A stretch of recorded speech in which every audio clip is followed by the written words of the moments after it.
नमस्कार प्यारे साथियों, आप सभी का बहुत बहुत स्वागत है हमारी आईएएस की नॉलेज लेक्चर सीरीज में। कैसे हैं आप सभी? I hope you are doing absolutely fine and you are now ready to learn with me the basics of deficits. Deficits की कंसेप्चुअल अंडरस्टैंडिंग हम देखने वाले हैं। डेफिसिट्स एक बड़ा प्यारा टॉपिक है क्योंकि इसमें भारत सरकार के अलग अलग घाटों के प्रकार के बारे में बात होती है। अखबारों में आप रोज पढ़ते ही होंगे कि फाइनेंस मिनिस्टर बोलती हैं फिस्कल डेफिसिट बढ़ रहा है, कम हो रहा है, ये हो रहा है, वो हो रहा है। तो हम देखना चाहते हैं कि ये डेफिसिट्स होते क्या हैं, और क्योंकि ये परीक्षा में बहुत बार पूछे जाते हैं और एक बहुत फंडामेंटल अंडरस्टैंडिंग के लिए ज़रूरी हैं, तो आइए इसको अच्छे से देखते हैं। हमारी नॉलेज लेक्चर सीरीज़ का ये 25वां लेक्चर है। आपने पूरी सीरीज़ देखी या नहीं? प्यारे दोस्तों, 10 जुलाई हमारे संस्थान का 29th हैप्पी वाला बर्थडे था। मैंने 10 जुलाई 1993 को ही प्रोफेशनल ट्यूटोरियल्स की स्थापना की थी, जो आज पीटी एजुकेशन बन गया है। तो आपका बहुत बहुत प्यार इतने सालों तक मिला, तो हियर्स टू द नेक्स्ट 29। प्यार बना रहे, साथ बना रहे। प्यारे साथियों, यह है इकोनॉमी का सिलेबस पेपर 4 GS3, और इसी को हम कवर करेंगे। हमारी सीरीज चलती रहेगी। कभी कभार एक आध हफ्ते में 1-2 सेशन ऊपर नीचे हो सकते हैं, लेकिन सीरीज चलती रहेगी। आप उसकी चिंता बिल्कुल मत करें, हम अच्छा चलाएंगे इस सीरीज को। साथियों, तो आज का हमारा डेफिसिट्स का ये रहा एजेंडा। पहले देखेंगे कौन से 4 प्रकार के डेफिसिट होते हैं, फिर देखेंगे हमारे बजट का एक मैक्रो व्यू, और उसमें हम डेफिसिट्स को कहाँ देख सकते हैं, समझ सकते हैं। फिर हम देखेंगे कि अगर डेफिसिट है तो सरकार कहीं ना कहीं से तो पैसा उठाती ही होगी, और उसका हमारे जितने भी स्मॉल सेविंग स्कीम्स हैं उनके इंटरेस्ट रेट के साथ क्या कनेक्शन है, क्योंकि ये मुद्दा अखबारों में पिछले 3 महीने में 2-3 बार प्रमुखता से आ गया। फ्यूचर प्रोजेक्शंस डेफिसिट के क्या हैं, इस बारे में केंद्र सरकार भी अपने प्रोजेक्शन देती है, क्योंकि एफआरबीएम कानून के तहत प्रोजेक्शन देना कंपलसरी है बजट के साथ, और फाइनेंस कमीशन भी अपने प्रोजेक्शन देता है। फाइनेंस कमीशन की 5 साल की रिपोर्ट हाल ही में आई थी, और फिर अंत में वही होगा, एग्जाम ओरिएंटेड क्वेश्चन, समझ गए ना। और जब तक तुम लोग आंसर करते रहोगे, मैं क्वेश्चंस लाता रहूंगा। अभी तक तो कर रहे हो भैया, तो हमें भी मजा आ रहा है। स्टार्ट करें। 4 टाइप्स ऑफ डेफिसिट्स। तो प्यारे दोस्तों, बेसिकली हमारी भारत सरकार 4 प्रकार से अपने घाटे कैलकुलेट करती है। ये रहे वो 4 प्रकार। पहला है फिस्कल डेफिसिट। सरप्लस भी हो सकता है, अगर हम देखें तो, क्यों नहीं, टेक्निकली तो हो ही सकता है। Primary deficit, revenue deficit, ERD effective revenue deficit, राजकोषीय घाटा, प्राथमिक घाटा, राजस्व घाटा, प्रभावी राजस्व घाटा। फिर हम देखेंगे इस साल के 21-22 के बजट में ये चीज़ें कैसे कैलकुलेट हुई, फिर मैं इनका एक्चुअल कैलकुलेशन आपको करके बता दूंगा। फिर हम मैक्रो व्यू ऑफ बजट पे जाएंगे, ठीक है। तो सबसे पहले चारों प्रकार के घाटे देख लें। तो दोस्तों, जब हम ये 4 प्रकार के घाटों की बात करते हैं, पहला है फिस्कल डेफिसिट या सरप्लस। ये सबसे बेसिक लेवल पर हमारी सरकार की फाइनेंशियल वर्किंग को दर्शाता है। Fiscal deficit represents the total expenditure made by the government minus total earnings of the government। सरकार ने जितना खर्च कर दिया, जितना खर्च कर दिया, जितना खर्च कर दिया, revenue expenditure, capital expenditure, minus जितना कमाया, जितना कमाया, जितना कमाया, वो सब is equal to fiscal deficit. क्योंकि एक्सपेंसेस ज्यादा हो रहे हैं। अगर ये माइनस में चला गया फिस्कल डेफिसिट, तो आपके पास राजकोषीय अधिशेष है, यानी सरप्लस है। बस इसमें एक बात ध्यान रखना, जितनी भी बाजार से बोरोइंग्स करते हैं वो इसमें जोड़ी नहीं जाएंगी। एक्चुअली वही तो आपका फिस्कल डेफिसिट होने वाला है। तो राजकोषीय घाटा जो होता है, difference between governments expenditure and revenues excluding the money it has borrowed. तो आप बाजार से जो लाखों करोड़ों रुपया बोरो करते हैं, जो आरबीआई, क्योंकि भारत सरकार का फाइनेंस मैनेजर है, भारत में आरबीआई के बड़े म्यूचुअली कन्फ्लिक्टिंग रोल्स हो गए हैं अब, और पैंडेमिक आने के बाद विशेष तौर पर अब इस पे बहुत सारे एक्सपर्ट्स उंगली भी उठा रहे हैं कि आरबीआई पूरा समय अब केवल केंद्र सरकार के मनी मैनेजर के रूप में ही काम करने लग गया है, कि कैसे मैं पूरे यील्ड कर्व को दबा दूं, कैसे सस्ते में सरकार को पैसा दिला दूं। उस चक्कर में आरबीआई का इन्फ्लेशन पे से भी ध्यान हट गया है। तभी तो उसके कंफर्ट रेंज के बाहर 6% के बाहर जाने पे भी आरबीआई को अब आजकल वैसी आग नहीं लगती जैसे पहले लग जाती थी। एनीवे, तो वो एक अलग मुद्दा है। तो सरकार को फिस्कल डेफिसिट को पाटने के लिए जो पैसा लगता है, वो पैसा कौन लाके देगा भैया? आरबीआई लाके देगा। कहां से लाके देगा? मार्केट से लाके देगा। और अगर पैसा छाप के देगा तो वो डेफिसिट मोनेटाइजेशन हो जाएगा। 1997 तक भारत में ऑटोमेटिक डेफिसिट मोनेटाइजेशन की प्रथा थी, यानी स्वतः ही घाटे का मौद्रीकरण कर दिया जाता था। फिर उस वक्त आरबीआई के गवर्नर और सरकार ने साथ में बैठ के तय किया कि ये ऑटोमेटिक डेफिसिट मोनेटाइजेशन हमको बंद कर देना चाहिए। तो 97 से वो बंद हो गया। आ गया समझ में? तो ये होता है दोस्तों राजकोषीय घाटा या राजकोषीय अधिशेष। अब आप बोलेंगे सर इसको थोड़ा कैलकुलेट तो करके बता दो, तो बताएंगे ना भैया, एक्चुअल भारत सरकार के बजट के डॉक्यूमेंट में से बताएंगे, है कि नहीं? सेशन को लाइक कर लिया कि नहीं तुमने? मुझसे तो बहुत काम करवा रहे हो, तुम लाइक भी नहीं कर सकते, शेयर भी नहीं कर सकते। जब तुम लाइक और शेयर करोगे ना और इस सेशन को ढंग से एक बार दो बार देखोगे, अपने दोस्तों तक ले जाओगे, तो ये धीरे धीरे यूट्यूब के एल्गोरिथम में ये रिकमेंडेशंस में आने लगेगा। तो ये सारी अच्छी चीज़ें लोगों तक पहुंचे, इसमें आपकी मदद के बिना हम भी कुछ नहीं कर सकते। हमारे चैनल को आगे बढ़ाने में आपका रोल सबसे इंपॉर्टेंट होगा। तो प्लीज़ कोऑपरेट करें, अपने साथियों को जोड़ें। बहुत बहुत धन्यवाद। दूसरा होता है दोस्तों प्राइमरी डेफिसिट। ये क्या होता है? ये पूरा का पूरा राजकोषीय घाटा उठा लो दादा, और उसमें से काम करो जितना तुमने ब्याज चुका दिया आज तक के कर्जों के ऊपर, वो ब्याज माइनस कर दो। तो क्या बचा? Primary deficit. मतलब ये वो एक्चुअल डेफिसिट जो है आपका ब्याज के बगैर। अब ब्याज आप अभी तक का सारा एक्यूमुलेटेड डेट पे, जितना भी डेट एक्यूमुलेटेड है उसके ऊपर ब्याज लगता है। वर्तमान सरकार ने भी खूब पैसा उठाया है बाजार से। और फिस्कल डेफिसिट जहां डिफरेंस है टोटल रेवेन्यू और एक्सपेंडिचर का। Primary deficit is after reducing interest payment. Interest payment क्या है? जितना भी सरकार से लेनदार हैं, जो भारत में हमारी खुशकिस्मती है कि इतने सालों में सरकारों को ये अक्कल रही टिल दिस प्रेजेंट गवर्नमेंट कि हमने विदेशी कर्जा हमारे टोटल कर्जे के प्रतिशत के रूप में बहुत कम रखा है। तो हमारा रुपया बहुत सेफ चल रहा है। नहीं तो हमारा ग्रीस हो गया होता अभी तक। याद है ना ग्रीस के साथ क्या हुआ था 2010, 11, 12 में? बताइए क्या हुआ था? थोड़ा सा रिसर्च करके, यूनान नाम का जो देश है उसके साथ कुछ बहुत गड़बड़ हो गई थी। यूरोपियन सोवरेन डेट क्राइसिस का सबसे काला चैप्टर बन गया था ग्रीस। पूरे 10 साल खराब हो गए ग्रीस के उस चक्कर में। एनीवे, तो हमारी सरकारों में ये विद्वत्ता इतने दशकों से रही कि भैया पैसा उठाओ तो विदेशों से मत उठाओ, लोकल डोमेस्टिक मार्केट से उठाओ। और इसी चक्कर में हम आज ये पाते हैं कि हमारा external component of the total date is very very low. तो हम बहुत कंफर्टेबल हैं उस फ्रंट पे। Revenue deficit. रेवेन्यू डेफिसिट का मतलब क्या होता है? आज सरकार चलाने के लिए जो खर्चा करना पड़ेगा, पेट्रोल का, डीजल का, बहुत महंगे हो गए भैया, 105 रुपए का पेट्रोल, अरे बाप रे। तो आज सरकार चलाने के लिए जो आपको खर्चा चाहिए, अपनी गाड़ियों में पेट्रोल डीजल सरकार को डलवाना है, बिजली का खर्चा भरना है, सैलरी देनी है, पेंशन देने हैं, और आज की जो रिसीट्स हो रही हैं इसमें कैपिटल रिसीट्स हटा देना। तो अगर आज का खर्चा आज की रसीदों से ज्यादा है, आय से ज्यादा है, तो घाटा चल रहा है, राजस्व घाटा चल रहा है। इसका मतलब यह होता है कि हमारी सरकार अपने आप को चलाने में भी सक्षम नहीं है। अगर आपका रेवेन्यू डेफिसिट है, मतलब ये जीरो हो जाना चाहिए या रेवेन्यू सरप्लस होना चाहिए, लेकिन भारत में रेवेन्यू डेफिसिट ही रहा है।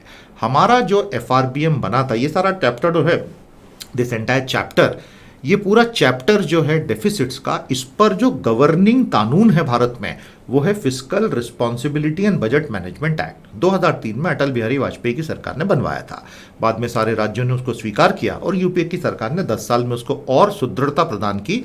लेकिन 2007 में जब फिस्कल डेफिसिट आपको बढ़ाना पड़ा क्योंकि ग्लोबल रिसेशन आ गया था और इकोनॉमी ठप हो रही थी, तो वहां एक बार गाड़ी पटरी से उतरी, फिर पूरी पटरी पे आई। अब एफआरबीएम में बार बार एक बात की गई थी कि रेवेन्यू डेफिसिट को बेटा अंडा कर देना, जीरो कर देना, क्योंकि सरकार कम से कम खुद को चलाने लायक तो पैसा कमाए। अदरवाइज इसका मतलब है कि मैं आज खुद को चला भी नहीं सकता, मुझे उसके लिए भी बोरो करना पड़ रहा है। तो ये तो बहुत खतरनाक स्थिति हो जाएगी, धीरे धीरे डेट बहुत बढ़ता चला जाएगा। और एग्जैक्टली यही भारत के साथ हुआ। तो हमारा रेवेन्यू डेफिसिट जीरो हो ही नहीं पाया, जबकि सरकारों ने कोशिशें बहुत की, लेकिन 2 बार मार पड़ गई। एक बार ग्लोबल फाइनेंशियल क्राइसिस ने बहुत बुरी तरह से मार मारी इकोनॉमी को, और दूसरी बार जब जनरल स्लोडाउन 2017, 18, 19 को आया और उसके बाद रिसेशन आ गया, संकुचन आ गया कोविड में। इस वजह से अब तो रेवेन्यू डेफिसिट जीरो करने की कोई बात भी नहीं करता है। आपको बात समझ में आ रही है? फिर एक चौथा और अंतिम विलन इस खेल का, इस फिल्म में 4 विलन है ठाकुर। इफेक्टिव रेवेन्यू डेफिसिट, प्रभावी राजस्व घाटा। तो रेवेन्यू डेफिसिट में से कैपिटल एसेट के लिए जो ग्रांट इन एड मिला उसको माइनस कर दो। ये काफी टेक्निकल पॉइंट होता है, वो मैं आज के लेक्चर में तो कवर नहीं कर पाऊंगा। तो ये 4 प्रकार के डेफिसिट हैं। आई होप आपको डेफिनेशन समझ में आ गई। अब ये भारत सरकार का इस साल का बजट का डॉक्यूमेंट है, ध्यान से देखो। 2019-20 का जो एक्चुअल है वो आपके सामने है। 2020-21 का बीई बजट अनुमान और फिर रिवाइज अनुमान आरई, और ये 2021-22 के बजट एस्टिमेट भी, तो इसके ऊपर खेल चलता है पूरा। तो टोटल सरकार बोलती कि मेरा रेवेन्यू इतना रहने वाला है भैया 17.88 ट्रिलियन, 17.88 लाख करोड़, 1 लाख करोड़ बराबर 1 ट्रिलियन होता है, ठीक है। और ये रेवेन्यू रिसीट्स हैं, ठीक है भैया। फिर सरकार बोलती है कि मेरा कैपिटल रिसीट यानी पूंजीगत प्राप्तियां 16,94,000 करोड़ होगा। तो मेरी टोटल रिसीट कितनी हो जाएगी रे दादा? 34,83,000 करोड़, 34.83 लाख करोड़। इसमें सारी बोरोइंग्स भी हैं, तो बाजार से सरकार ने जो बोरोइंग की 15,06,000 करोड़ की, वो भी इसके अंदर ही आई ना। दरअसल सरकार जब बजट बनाना शुरू करती है तो सरकार यहां से शुरू नहीं करती, सरकार यहां से शुरू करती है। सबसे पहले, इसी को तो पब्लिक फाइनेंस का आनंद कहते हैं ना, कि पब्लिक फाइनेंस में you can always plan your expenses first and revenues later, where as in personal finance if you end up doing that you will go to jail. तो पर्सनल फाइनेंस में आप पहले कमाते हो फिर खर्चे की बात करते हो। सरकार को इसकी कोई चिंता ही नहीं, क्योंकि वो सरकार है, वो सरका सकती है सबको, जितना चाहे नोट छाप सकती है, उधार ले सकती है, सोवरेन है, तो उसको तो डेफिनेटली पैसा मिलेगा ही। एक इंडिविजुअल को पैसा एक स्टेज के बाद मार्केट से मिलेगा भी नहीं। तो इस साल भारत सरकार क्या बोली कि मैं टोटल खर्चा 34,83,000 करोड़ का कर डालूंगी। और जब सरकार ने उसके बाद अपना रेवेन्यू जोड़ना शुरू किया रिसीट्स का, तो उसको पता चला कि 15,06,000 करोड़ रुपए कम पड़ रहे हैं, तो ये सरकार बाजार से बोरो करेगी। I hope this is very clear. तो इस पे से रेवेन्यू डेफिसिट की परिभाषा, इफेक्टिव रेवेन्यू डेफिसिट की परिभाषा, फिस्कल डेफिसिट की परिभाषा, प्राइमरी डेफिसिट की परिभाषा निकल आती है। समझ में आया आपको? तो वही कैलकुलेशन अब हम करने निकले हैं। अब आप अगर ध्यान से देखेंगे तो मैंने आपको जैसे अभी परिभाषाओं में बताया था, कुछ भी नया नहीं है इसमें, डरना मत, ये कोई बहुत बड़ा मैथ्स वैथ्स का खेल नहीं है, बहुत सरल है। और आप में से कितने लोग भैया कॉमर्स और चार्टर्ड अकाउंटेंसी और ये सब अकाउंटेंसी बैकग्राउंड के हैं? हाथ उठाओ, कमेंट हेड में बताओ। तो आपके लिए तो यार मतलब नंबर्स में ही जीते हो आप, तो नंबर्स के ही समुंदर में गोते लगाते रहते हो। बाकी के लोग भी घबराओ मत, आसानी से समझ में आता है। प्यारे दोस्तों, फिस्कल डेफिसिट मैंने क्या बोला था आपको? टोटल खर्चा माइनस टोटल आय, उसमें से कर्जे मत ले लेना तुम, ठीक है। अब टोटल खर्चा अगर तुम इसमें देखने जाओगे, टोटल एक्सपेंडिचर, तो तुमको ये यहाँ पे दिखाई दे रहा है ना, revenue expenses plus capital expenses होंगे, यस और नो। तो या तो आप डायरेक्टली यहाँ लिख लो 348326236 करोड़ यानी 34,83,000 करोड़, लेकिन अगर ब्रेकअप करके देखूंगा तो उसमें आपको समझ में आएगा रेवेन्यू एक्सपेंसेस प्लस कैपिटल। तो मेरे रेवेन्यू एक्सपेंसेस इस साल हो जाएंगे 29,29,000 करोड़ के, 21-22 का अनुमान है। पिछले साल हुए थे 30,11,000 करोड़ के रिवाइज एस्टीमेट, फिलहाल इस साल पे ध्यान देते हैं 29,29,000 करोड़ का। और मेरे कैपिटल एक्सपेंसेस कितने होंगे? मेरे कैपिटल एक्सपेंसेस होंगे 5,54,000। इन दोनों को अगर मैं जोड़ दूंगा तो मुझे मेरा फिस्कल डेफिसिट मिल जाएगा। और ये जो 29.29 है ना, उसके ये दोनों हिस्से हैं, ध्यान रखना बेटा, इंटरेस्ट पेमेंट और ग्रांटी नेट, ठीक है। तो अगर आप देख रहे हो रेवेन्यू अकाउंट पे मेरा खर्चा 29,29,000 करोड़ हो रहा है, मेरा ब्याज 8,09,000 करोड़ का पे करने वाला हूं मैं इस साल। समझ में आया आपको? तो अगर मुझे रेवेन्यू डेफिसिट कैलकुलेट करना है तो मैं क्या करने वाला हूं? टोटल एक्सपेंडिचर यानी कि 3483236 revenue expense, total expenditure minus total revenue, जिसमें से डेट को मैं हटा दूंगा। तो टोटल रेवेन्यू कितना हो जाएगा? 17,88,424 प्लस 1300 प्लस 175,000, ये मेरे टोटल रेवेन्यू हो जाएंगे। तो जब मैं इसमें से उसको माइनस करूंगा तो एक बड़ा जादुई फिगर सामने आएगा। वो फिगर कौन सा है? 15,06,812। तो एग्जैक्टली वही तो मुझे यहां दिखाई दे रहा है, exactly that is what it is. तो ये फिस्कल डेफिसिट है हमारा। तो इस साल सरकार का राजकोषीय घाटा हो जाएगा 15,06,812, जो इस साल के अनुमानित जीडीपी का 6.8% होगा। पिछले साल का राजकोषीय घाटा था 18,48,655 करोड़, जो जीडीपी का 9.5% हो गया था। मतलब जिन्होंने ओरिजिनल एफआरबीएम कानून बनाया था, अगर वो इस साल जिंदा होते और ये बैलेंस शीट देख लेते तो वो वैसी गश खा के मर जाते, क्योंकि इस तरह के fiscal deficits are unheard of. तो इस साल क्यों बढ़ गया इतना? क्योंकि सरकार पिछले 5 साल से फूड कॉर्पोरेशन ऑफ इंडिया को, जो अपनी एक क्वाजी सोवरेन एंटिटी है, उसको अपने नाम पे जो सारे लोन दिलाए जा रही थी अलग अलग एंटिटीज से, उसकी क्या आलोचना भी हो रही थी कि मेन बजट में कवर होता नहीं है। तो पिछले सालों के फिस्कल डेफिसिट बहुत ज़्यादा मैन्युफैक्चर्ड थे, पैडेड थे, कम दिखा रहे। तो इस साल सरकार ने बोला एक झटके में हटा सावन की घटा, सारे पेमेंट कर दिए उन्होंने एफसीआई के, सारे पेंडिंग। तो वो लाखों करोड़ों के हुए। तो वो क्योंकि सब खत्म किया, उस वजह से फिस्कल डेफिसिट 9.5% पे आ गया। समझ में आया आपको? क्योंकि उसको ज्यादा लंबा वो वैसे भी खींच नहीं सकते थे। प्राइमरी डेफिसिट में आपको बता ही चुका हूं, ये जो आपने निकाला फिस्कल डेफिसिट जो बेसिकली बोरोइंग था, उसमें से ब्याज को घटा दो, तो वो मैंने घटा दिया 15,06,812 में से। ब्याज घटाओ बेटा, कितना घटेगा? 8,09,701 दिख रहा है ना। तो कितना बचा? 697,111। मतलब एक्चुअली सरकार का घाटा ये चल रहा है, लेकिन ब्याज तो देना पड़ेगा ना, इसलिए फिस्कल डेफिसिट इतना बढ़ जाता है। अब आइए रेवेन्यू डेफिसिट पे कि क्या मैं खुद को आज चलाने के भी लायक नहीं हूं? उसका उत्तर है नहीं हूं। Revenue expenses minus revenue receipt.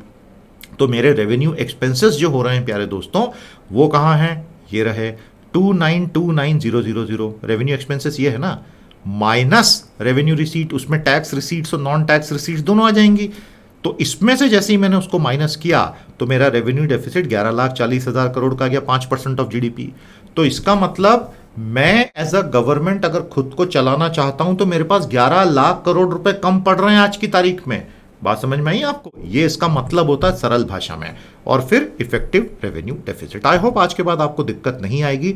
2-3 बार इसको जरूर देखिएगा दोस्तों, तो चीजें दिमाग में बैठेंगी, क्योंकि टर्मिनोलॉजी थोड़ी सी नई हो जाती है ना, तो आदमी थोड़ा कंफ्यूज होता है। बाकी इसमें ज्यादा कुछ वैसा है नहीं, और लोगों पे इंप्रेशन झाड़ने के लिए है चीज बहुत काम की। लोग एकदम से इंप्रेस हो जाते हैं कि यार ये बहुत पढ़ा लिखा आदमी कैसी बातें कर रहा है। तो तुम्हारे हॉस्टल में, कॉलोनी में, स्कूल में, तुमको कॉलेज में इंप्रेशन जमाना है, ये टर्मिनोलॉजीज थोड़ी सी यूज कर लो, फिर देखना क्या तुम्हारा जलवा होगा बहुत। लेकिन मेरे को याद रखना है यार उस जलवे में। Macro view of the union budget, ये है इस साल का हमारा यूनियन बजट। मैंने आपसे एक बहुत सिंपल चीज शुरू में शेयर की थी। क्या बोला था मैंने आपको?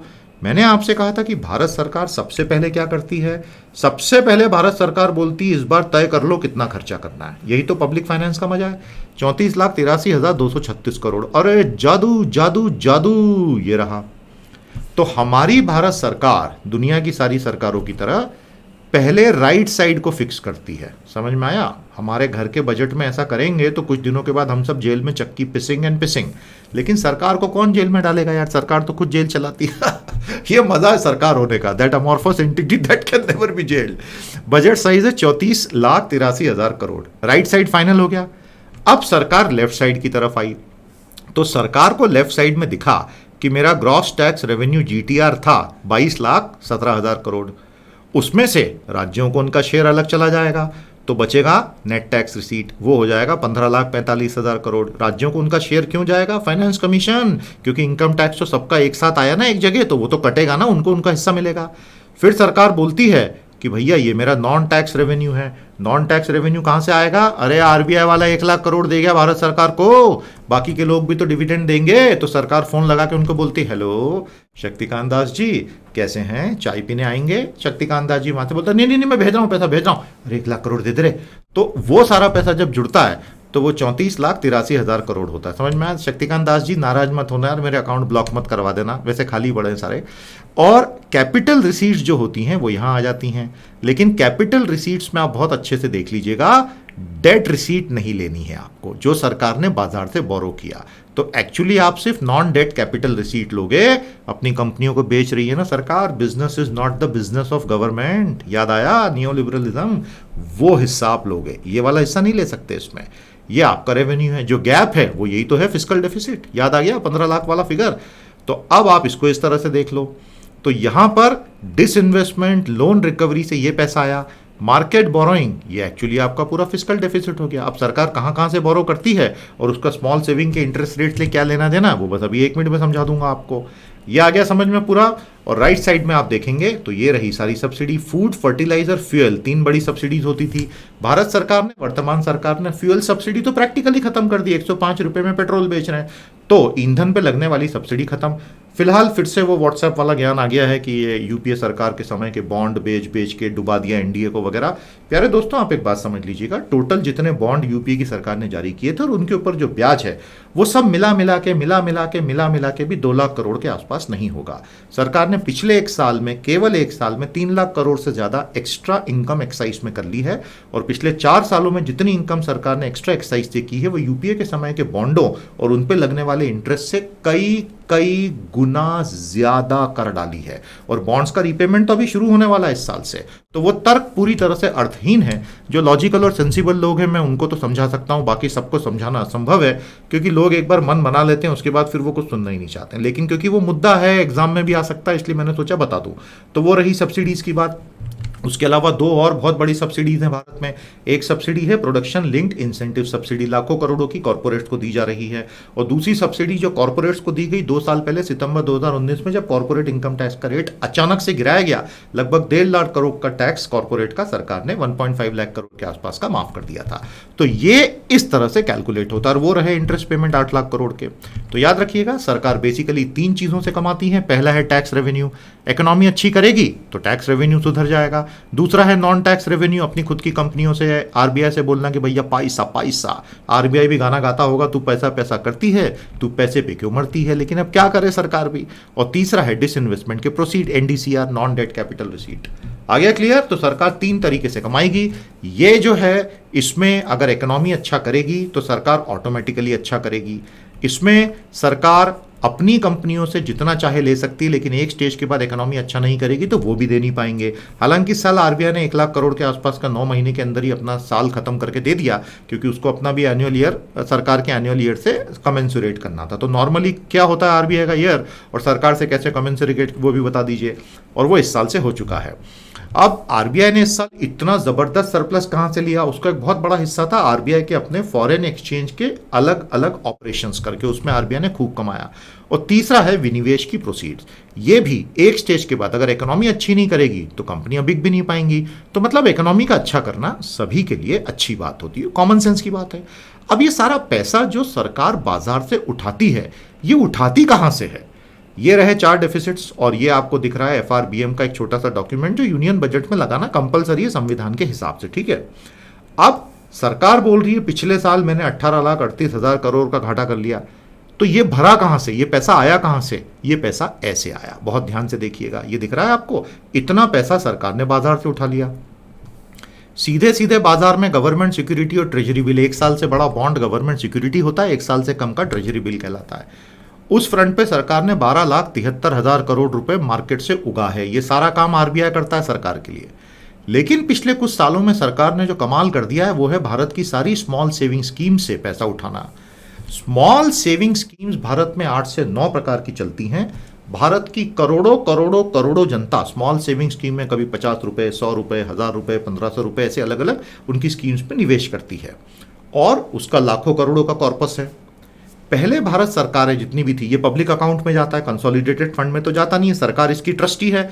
ये पंडित नेहरू के समय की स्कीम से, क्योंकि नेहरू जी चाहते थे कि भारत के लोग सेविंग करें। तब भारत एक बहुत कमजोर देश था, तो सरकार कहां से इन्वेस्टमेंट का पैसा लाएगी, और इतनी सारी सरकारी कंपनियां बन रही थी। तो उस वक्त नेहरू जी ने ये सारी स्कीमें चालू करवाई। फिर वो इतनी बड़ी हो गई स्कीमें समय के साथ, क्योंकि लोगों को उसमें इंटरेस्ट रेट अच्छा मिलता था। अब आप एक बेसिक ट्रूथ समझ लीजिए, जितनी भी ये स्मॉल सेविंग स्कीम्स हैं, इसका इंटरेस्ट रेट भारत सरकार डायरेक्टली तय करती है। इसमें मार्केट का कोई रोल नहीं है, आरबीआई का कोई रोल नहीं है। बैंकों में आरबीआई का रोल है, बैंकों का रोल है, मार्केट का रोल है, बॉन्ड बाजार का रोल है। यहां किसी से कोई लेना देना ही नहीं है। स्मॉल सेविंग स्कीम में सरकार हर 3 महीने में एक ऑर्डर जारी करती है, ये रेट होंगे।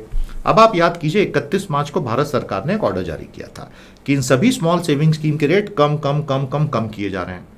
24 घंटे में फाइनेंस मिनिस्टर ने आके पूरा स्क्रैप कर दिया कि व्हाट नॉनसेंस, हम कुछ भी कम नहीं कर रहे हैं, सब ऐसे ही रहेगा। जानते हैं क्यों? क्योंकि पश्चिम बंगाल का चुनाव सामने था। अब आप बोलेंगे सर दोनों में क्या लिंक? पश्चिम बंगाल स्मॉल सेविंग स्कीम में इन्वेस्ट करने वाला सबसे बड़ा राज्य है। अब आप बोलेंगे कि सर फिर से उन्होंने कम क्यों नहीं किए? क्योंकि अगले 2 सालों में बहुत सारे राज्यों में चुनाव होने वाले हैं, और अगले साल 2022 में उत्तर प्रदेश और गुजरात में चुनाव होने वाले हैं, जो स्मॉल सेविंग स्कीम्स में बहुत बड़े इन्वेस्टर स्टेट्स हैं, वहां के लोग। तो अगर आपने अभी कम किया तो पॉलिटिकल लॉस बहुत भयंकर होगा, क्योंकि ये मार्केट तय नहीं कर रहा है, जनता को पता है सरकार तय करती है। तो अभी अगले 18 महीने तक कोई इंटरेस्ट रेट कम होने की गुंजाइश नहीं। मैंने तो प्रेडिक्शन दे दिया आपको। हाँ, अब सरकार कम कर दे तो मुझे नहीं पता, लेकिन लॉजिकली इतने बड़े बड़े चुनाव लाइन से आने वाले हैं कि सरकार अब स्मॉल सेविंग स्कीम का रेट कम नहीं कर सकती। तो परीक्षा में अब आपको ये पूरा एक मैंने टेक्निकल एंगल भी समझा दिया, पॉलिटिकल इकोनॉमिक एंगल भी समझा दिया। ठीक है, मजा आया आपको? एक बार कमेंट थ्रेड में मुझे समझा देना। तो प्यारे दोस्तों, सरकार लाखों करोड़ों रुपए स्मॉल सेविंग स्कीम से उठा रही है। ये पहले नहीं करती थी सरकार। फिर state provident fund, other receipts और एक्सटर्नल डेट। जैसा कि आप देखेंगे एक्सटर्नल डेट हमारा बहुत कम है, हालांकि अभी थोड़ा सा बड़ा है, और उसका एक बड़ा स्रोत ये भी रहा है कि हमारी कंपनियों ने बहुत सारी एक्सटर्नल कमर्शियल बोरोइंग वगैरह कर रखी है। तो ऐसे सरकार ये कर्जा उठाती है, जिस पे फिर इंटरेस्ट जुड़ता जाता है। तो घाटे की प्रवृत्तियां अगर आप देखेंगे तो देखिए क्या था, जब 2003 में अटल बिहारी वाजपेयी की सरकार लेकर आई थी एफआरबीएम, तब इंडिया की इकोनॉमी का जो गोल्डन पीरियड आया है 75 ईयर्स में, देखिए 75 साल आज़ादी के हो गए। हमारी आज़ादी के 1950 से लेके 2021 का जो पूरा फेज है, उसमें जो गोल्डन फेज था हमारी इकोनॉमी का, वो फेज था 2001 से 2008। यकीन मानिए, अब मैं तो 1993 से 10 जुलाई से पढ़ा रहा हूं बच्चों को, 1991 से इकोनॉमिक एनालिसिस कर रहा हूं खुद के लिए, 30 साल से देख रहा हूं। ऐसे 7 साल, ऐसे 8 साल हमने कभी देखे ही नहीं, ना भूतो ना भविष्य। क्योंकि हर साल GDP growth rate 6.5, 7, 7.5, 8, 8.5, 9% real growth, और भयानक इन्वेस्टमेंट आ रहे हैं, और अखबार के पन्ने और साइज डबल हो गई। अखबार 60-60, 80-80 पेजेस के आने लग गए, अंग्रेजी अखबार विज्ञापनों से भरे हुए। और वाकई में उस समय ऐसा लगता था कि भारत चीन को बहुत पीछे छोड़ देने वाला, और चीन भी थोड़ा थोड़ा डरता था हमसे। उस वक्त हमारी इकोनॉमिक ताकत इस तेजी से बढ़ रही थी। लेकिन उस सब में जो ब्रेक लगा वो यहां पर आके लगा। इसके पहले सब कुछ अच्छा था, यहां आके हमारे सारे डेफिसिट एकदम से बढ़ गए, क्योंकि ग्लोबल फाइनेंशियल क्राइसिस 2008 में आ गई थी, मालूम है ना। तो सरकार को मॉनेटरी पाइप खोलना पड़ा और इतना पैसा बहाना पड़ा कि फिस्कल डेफिसिट बढ़े। फिर उसको कम किया, लेकिन अनफॉर्चुनेटली आप देख रहे हैं यहां पे जैसे ही पैंडेमिक आया, सब कुछ आउट ऑफ कंट्रोल चला गया, और अब अगले 5 से 6 साल तक ये कंट्रोल में नहीं आने वाला है। आई होप मैंने आपको पूरा हिस्टोरिकल बैकग्राउंड बता दिया। तो भारत में ये जो राजकोषीय जिम्मेदारी की भाई सरकारें हाथ रोक के खर्च करें, ये 2001 से लेके 2021 तक क्या है वो आपके सामने है। एन के सिंह साहब ने स्पष्ट कर दिया, 15 फाइनेंस कमीशन के चेयर ने, कि अब आपको पूरा रिवाइज एफआरबीएम फ्रेमवर्क चाहिए, क्योंकि पुराने आंकड़े सब बेमानी हो चुके हैं। अभी एक फॉर्मल स्ट्रक्चर्ड रिवाइज एफआरबीएम आया नहीं है, वो कभी भी आ सकता है। एनके सिंह साहब शायद वो भी चेयर करेंगे। अलग अलग स्टेट्स के लिए रूल्स अलग अलग होते हैं, राज्यों के पास कुछ स्वतंत्रता बोरोइंग की होती है। जैसा आपको पता है, जब कोविड का पैंडेमिक आया था और ये जीएसटी के कंपनसेशन का भयंकर झगड़ा चल रहा है, तो केंद्र ने अलग अलग तरीकों से इनको कुछ कुछ छूटें उसमें दी थी। प्यारे दोस्तों, फ्यूचर प्रोजेक्शंस क्या हैं? 15 फाइनेंस कमीशन की रिपोर्ट 1 फरवरी को संसद में आई थी, तो ये अगले 5 साल का उन्होंने अनुमान दिया है कि हमारा पूरा डेफिसिट कैसा जाने वाला है। और जैसा कि आप जानते हैं, यही अनुमान मोटे तौर पे सरकार ने भी दिया है। लेकिन इन सब अनुमानों में सबसे फंडामेंटल अनुमान है कि इकोनॉमी का, जीडीपी का ग्रोथ रेट क्या चलने वाला है। वो ग्रोथ रेट अगर एकदम बढ़िया चलता रहा तो मार्केट को भी चिंता नहीं है, क्योंकि basically India is a very young country with a median age of just 28, तो टेंशन है ही नहीं। लेकिन ultimately it has to show in the GDP growth, otherwise we can also end up wasting our demographic dividend. तो मुझे comment thread में demographic dividend की परिभाषा बताइए, और आपकी व्यक्तिगत राय क्या है ये बताइए। भारत का डेमोग्राफिक डिविडेंड यूज होगा या वो डेमोग्राफिक वेस्टेज में अगले 20 साल में तब्दील होगा? आपको जो भी लगता है बताइए। और 20 साल तो खैर एक बहुत लंबा पीरियड होता है। तो दोस्तों, इससे पहले कि मैं आपको एग्जाम के क्वेश्चंस दूं, मैं आपको फिर से याद दिला दूं कि half of taxes are going in interest payment. आज हमारी स्थिति ये हो गई है कि हमारा टैक्स रिसीट जितना भी आ रहा है, हमारा पूरा का पूरा इंटरेस्ट का पेमेंट जो चल रहा है वो उसके लगभग आधा हो गया है। ये मैंने सारे आंकड़ों के साथ यहां पे समझाया हुआ है। तो this is a very big challenge, and that actually means कि एक स्टेज ऐसी आ जाएगी कि हमारी मार्केट बोरोइंग्स जो हैं हमारे इंटरेस्ट के बराबर हो गई हैं, और एक स्टेज के बाद हमारा इंटरेस्ट पेमेंट मार्केट बोरोइंग से आगे निकल जाएगा, तो वो तो एक डेट ट्रैप हमारे लिए क्रिएट हो जाएगा। तो कहीं ना कहीं इससे हमें बचना है। और इन सब 100 बीमारियों का एक समाधान है, जीडीपी बढ़ाओ। अगर भारत 8-9% की रियल जीडीपी ग्रोथ रेट दे पाया अगले 10 साल, हमारी ये सारी प्रॉब्लम सॉल्व हो जाएंगी। सिर्फ 1 या 2 साल से कुछ नहीं होगा दोस्तों, ये कंसिस्टेंटली करना पड़ेगा, year after year after year after year after year after year for at least 10 years. और उसके लिए क्या करना पड़ेगा ये आपको बहुत अच्छे से पता है, मैं पिछले सेशंस में बता चुका हूं। इस देश को अपने सारे एजेंडा छोड़ के सिर्फ एक एजेंडा पे काम करना है, आर्थिक गतिविधियां बढ़ाइए और सकल घरेलू उत्पाद में 4 पंख लगा दीजिए, बढ़ाइए 8, 9, 10% से, और ये 10 साल तक कीजिए। ये सारी प्रॉब्लम खत्म हो जाएंगी। उसके बिना ये प्रॉब्लम अगले डेकेड में हमारे गले के साथ साथ बंध के चलती रहेंगी। अगर आपको हमारे सेशंस अच्छे लग रहे हैं तो कंट्रीब्यूशन आप दे सकते हैं, ये लिंक है, ओपन करके आप जितना चाहें कंट्रीब्यूट कर सकते हैं। बहुत बहुत धन्यवाद। आज के एग्जाम ओरिएंटेड क्वेश्चन दे रहा हूं बेटा। ये पहला क्वेश्चन है, ये दूसरा क्वेश्चन है, और ये तीसरा क्वेश्चन है। बहुत प्यारे क्वेश्चन, इनके उत्तर भी आगे मैं दे ही देता हूं, लेकिन आप इनको सॉल्व करें और इनके आंसर आपको क्या लगता है ABCD में से कमेंट थ्रेड में जरूर बताएं। इस पर आपकी कोई राय है तो वो भी जरूर बताइएगा। और ये रहा आज का हमारा ऐसे question. Experts recommended that what was needed in India was a strong fiscal stimulus 2020-21 irrespective of the fiscal deficit implications. Explain analytically. अनेक विशेषज्ञों ने भारत सरकार को कहा था कि 2020-21 के पैंडेमिक से बाहर आने का सही तरीका है कि भले ही राजकोषीय घाटा और बढ़ जाए, लेकिन आप एक राजकोषीय सहायता पैकेज लाइए, केवल मौद्रिक सहायता पैकेज नहीं लाइए। इसका विश्लेषणात्मक वर्णन या विवेचना कीजिए। बहुत प्यारा क्वेश्चन है, बिल्कुल आ सकता है परीक्षा में, तो जरा विश्लेषणात्मक विवेचना कर दो कमेंट थ्रेड में, और जब करोगे तो लाइक और शेयर करना मत भूलना। प्यारे दोस्तों, ये सेशन आपको बहुत अच्छा लगा, मुझे बहुत खुशी है। मैं अगला स्पेशल बहुत जल्दी लाने वाला हूँ, और स्पेशल का मतलब है 3 घंटे की क्लास तो होगी, बहुत मजा आएगा आपको। SNT क्रैकर हमारा अभी शुरू हुआ है, आपने अभी तक ज्वाइन नहीं किया हो तो आज के आज कर लीजिएगा। ये ऐसा कोर्स है जो आपको मिस नहीं करना चाहिए। आज के लिए इतना ही। अब हम आपसे कल भेंट करेंगे, और कल आप जानते ही हम साइंस और टेक्नोलॉजी की बात करेंगे, और उसके बाद एनवायरमेंट और इकोलॉजी की। आज के लिए इतना ही। नमस्कार, जय हिंद।